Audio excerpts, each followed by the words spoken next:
ထိန်ဖြစ်တယ်တိုးတို့ဖို့လို့ငါအသက်ဆွန်တယ်ဟာလေလုယာအဲ့ဒီကောင်းသောတိုးထိန်နောက်ကိုလိုက်တဲ့အခါမှာ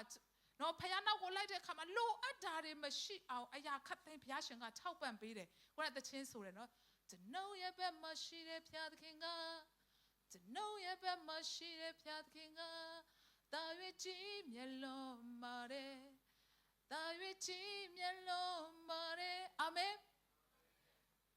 ယေရှုနောက်ကိုလိုက်နေတဲ့အချိန်မှာဒီတိုးတွေကတိုးထိန်နောက်ကိုလိုက်တဲ့အချိန်မှာငါတို့ဘက်မှာငါတို့တိုးထိန်ရှိတယ်ငါတို့ဘက်မှာငါတို့တိုးထိန်ကအယံကိုကြီးမြတ်တဲ့စိတ်ချတဲ့ယုံကြည်စွာနဲ့သူတို့လိုက်တယ်ဟိုမှာချင်းသေးတွေလာပြီးတော့သူတို့ကိုကိုက်စားဖို့လာရင်လေတိုးထိန်ကအရှိကနေပြီးတော့မှသူတို့ရဲ့ရန်သူကိုဖယ်ရှားပေးတယ်ဟာလေလုယာဝင်တွေကလာပြီးတော့ကိုက်ဖြတ်ဖို့လာရင်လေတိုးထိန်ကအရှိကနေပြီးတော့မှအဲ့ဒီဝင်ကိုတပ်ပေးတယ်ဖယ်ရှားပေးရန်သူရှိသမျှအားလုံးကိုဖယ်ရှားပေးတယ်ငါတို့ဘက်မှာရှိတဲ့ဘုရားရှင်ငါတို့ရဲ့တိုးထိန်ကဘလောက်ပဲကြီးတဲ့ဂေါလျက်ဖြစ်ပါစေချင်းသေးဖြစ်ပါစေဝင်ဖြစ်ပါစေထိုအရာတွေကိုငါတို့အတွက်တိုက်ပေးတယ်ဟာလေလုယာကျမတို့ကတိုးတွေဖြစ်တဲ့ယုံကြည်သူတွေအေးအေးဆေးဆေးပဲဒါကြောင့်ဘုရားကပြောစစ်မှုတော်ငါတာဖြစ်တယ်တဲ့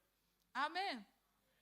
ဘုရားရှင်ကျမတို့ဘက်ကနေမမရက်ထီပေးတယ်သူ့ရဲ့နောက်ကိုကျမတို့လိုက်နေတဲ့၍လုံခြုံခြင်းရှိတယ်ဟာလေလုယာ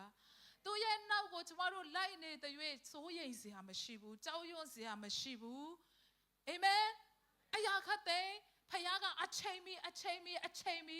ပို့ဆောင်ပေးတယ်ထောက်ပံ့ပေးတယ်ဟာလေလုယာကွယ်ကာပေးတာဖြစ်တယ်ပေတရုယေရှုခရစ်တော်ကိုယောမစစ်သားတွေကဖမ်းသွားတဲ့အခါမှာသူဘာလုပ်လဲထွက်ပြေးတယ် He followed Jesus at a distance အဝေးကနေပဲသူလိုက်တယ်ယေရှုခရစ်တော်ကိုအဝေးကနေသူလိုက်တဲ့အချိန်မှာအနီးကမလိုက်ရတော့ဘူးအဲ့ဒီအချိန်မှာတနေရာမှာမီးလုံးရင်းနဲ့အမျိုးသမီးအဖွဲ့တွေကနင်ကဂါလိလဲနင်စကားတန်ဂါလိလဲအတန်နဲ့တူတယ်နင်ကယေရှုနောက်လိုက်နဲ့တူတယ်နင်ကယေရှုရဲ့နောက်လိုက်ဖြစ်မယ်လို့ပြောတဲ့အခါမှာဟာမဟုတ်ဘူးအယမ်းကြောက်တယ်ရင်းတယ်တင်ယုံကြည်သူဖြစ်ပြီးတော့မှယေရှုကိုအဝေးကနေပဲလိုက်မယ်ဆိုရင်စိုးရိမ်ခြင်းတွေတင်းသက်တာမှရှိမှာကြောက်ရွံ့ခြင်းတွေနော်မလုံခြုံခြင်းတွေရှိလာမယ်ပေတရုဘာလို့မှမသိဘူးယေရှုကိုငါမသိပါဘူး3 နှစ်ခွဲလုံးယေရှုနဲ့အနီးကပ်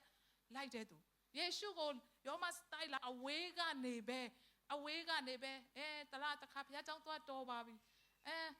ဘုရားကိုစိတ်ထဲမှာထားရင်ရပါပြီဆိုပြီးအဲ့လိုမျိုးကျမတို့နေတယ်ကျမ်းစာလည်းမဖတ်စုလည်းမတောင်းမနဲ့အဲ့ဒီလိုမျိုးနေတယ်